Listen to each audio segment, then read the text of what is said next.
Last 1 year में देखें तो मार्केट काफ़ी ज़्यादा वॉलेटाइल रहा है, जहां पर Nifty 50 and Sensex continue volatile रहे हैं और इन्होंने नेग्लिजिबल रिटर्न्स बनाकर दिए हैं।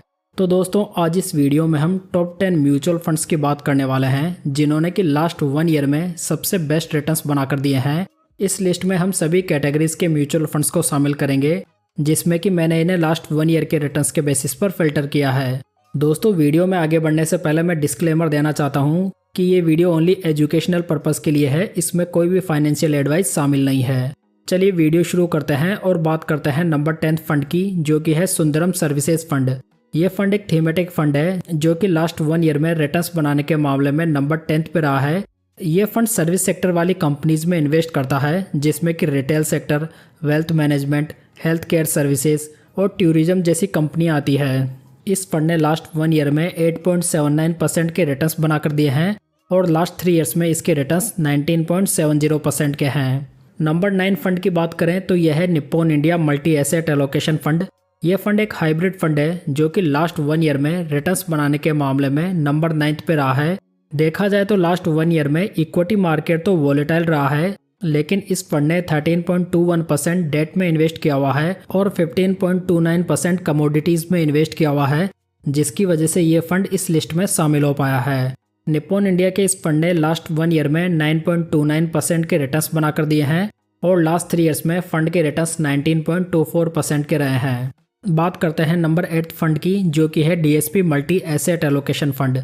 ये फंड भी एक हाइब्रिड कैटेगरी का फंड है जो कि मल्टी एसेट एलोकेशन फंड है, यानी कि इस प्रकार के फंड्स में एक से ज़्यादा एसेट में इन्वेस्ट किया जाता है, जिसमें कि इक्विटी, डेट, कमोडिटीज शामिल हो सकते हैं। इस फंड ने लास्ट 1 ईयर में 11.29% के रिटर्न्स बनाकर दिए हैं, जहां पर इस फंड ने डेट में 17.85% इन्वेस्ट किया हुआ है और कमोडिटीज में 14.99%। नंबर 7 पे आता है फ्रैंकलिन एशियन इक्विटी फंड। यह फंड एक इंटरनेशनल फंड है जो कि लास्ट 1 ईयर में रिटर्न्स बनाने के मामले में नंबर 7 पे रहा है।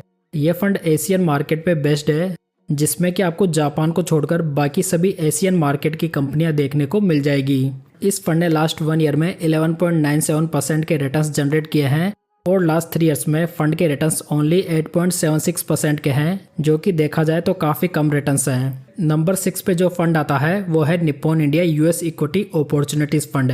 ये फंड भी एक इंटरनेशनल इक्विटी फंड है, जिसमें कि आपको 25 यूएस मार्केट की कंपनियां देखने को मिल जाएगी। मतलब ये फंड है तो इंडिया का, लेकिन इन्वेस्ट यूएस मार्केट की कंपनीज में करता है।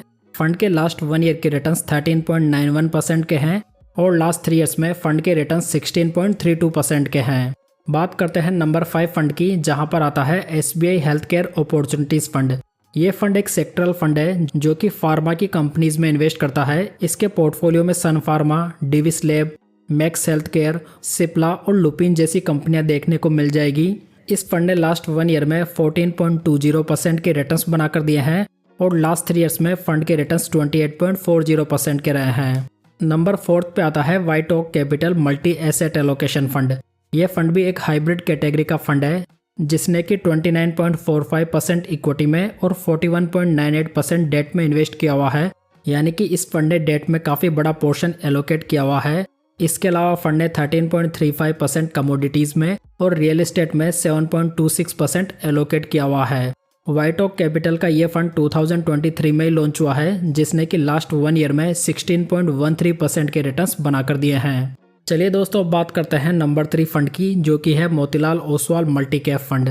ये फंड मोतीलाल ओसवाल का एक मल्टी कैप फंड है जो कि प्योर इक्विटी फंड है। ये फंड भी एक नया फंड है जो कि कॉन्सेंट्रेटेड पोर्टफोलियो के थ्रू रिटर्न्स बनाता है, जिसमें कि आपको ओनली 21 स्टॉक्स ही देखने को मिलेंगे। इस मल्टी कैप फंड ने लास्ट 1 ईयर में 22.66% के रिटर्न्स बनाकर दिए हैं। नंबर 2 पे आता है आदित्य बिरला सन लाइफ इंटरनेशनल इक्विटी फंड। ये फंड भी एक इंटरनेशनल इक्विटी फंड है, जिसमें कि आपको ग्लोबल मार्केट की कंपनियां देखने को मिल जाएगी। ये फंड S&P ग्लोबल 1200 TRI को एज ए बेंचमार्क फॉलो करता है। इस फंड ने लास्ट 1 ईयर में 25.82% के रिटर्न्स बनाकर दिए हैं और लास्ट 3 ईयर्स में फंड के रिटर्न्स 13.39% के हैं। दोस्तों नंबर 1 फंड बताने से पहले मैं आपको एक मिड कैप फंड बताना चाहूँगा जो कि टॉप 10 में शामिल है। हालांकि वीडियो के बारे में रिसर्च करते समय ये फंड मुझसे रह गया था, जिसे कि मैंने बाद में यहाँ पर ऐड किया है। मैं जिस फंड की बात कर रहा हूँ वो है Invesco India mid cap fund. जो कि लास्ट 10 ईयर्स में मिड कैप कैटेगरी का नंबर 1 फंड भी रहा है। ये फंड लास्ट 1 ईयर में काफ़ी बढ़िया परफॉर्म कर रहा है, जहां पर लास्ट 1 ईयर में इसने 18.49% के बहुत ही बढ़िया रिटर्न्स बनाकर दिए हैं और इसके लास्ट 3 ईयर्स के रिटर्न्स 29.51% के हैं। चलिए फाइनली बात करते हैं नंबर 1 फंड की, जो कि है Nippon India Taiwan equity fund. ये फंड ताइवान मार्केट पर बेस्ट इक्विटी फंड है, जिसका पोर्टफोलियो 29 कंपनी से मिलकर बना हुआ है। इस फंड ने लास्ट 1 ईयर में 30.38% के बहुत ही बढ़िया रिटर्न्स बनाकर दिए हैं और लास्ट 3 ईयर्स में फंड के रिटर्न्स 26.89% के हैं। तो दोस्तों यदि ओवरऑल देखा जाए तो लास्ट 1 ईयर में इंडियन इक्विटी मार्केट ने कुछ भी खास परफॉर्म नहीं करके दिया है, जिसकी वजह से आपको इसमें कई फ्रंट लाइन इक्विटी फंड्स देखने को नहीं मिलेंगे। लेकिन देखा जाए तो किसी भी फंड में ओनली साल 2 साल की परफॉर्मेंस के बेसिस पर इन्वेस्ट नहीं करना चाहिए, बल्कि फंड के सभी पैरामीटर्स को ध्यान में रखना चाहिए। साथ में अपनी रिक्वायरमेंट के अकॉर्डिंग ही फंड का सिलेक्शन करना चाहिए। तो दोस्तों ये थी आज की जानकारी। उम्मीद करता हूँ कि आपको अच्छी लगी होगी। वीडियो पसंद आया हो तो वीडियो को लाइक, कमेंट और शेयर जरूर कीजिएगा। साथ ही इस चैनल को सब्सक्राइब जरूर कर लीजिएगा। तो चलिए दोस्तों फिर मिलते हैं किसी नई जानकारी के साथ।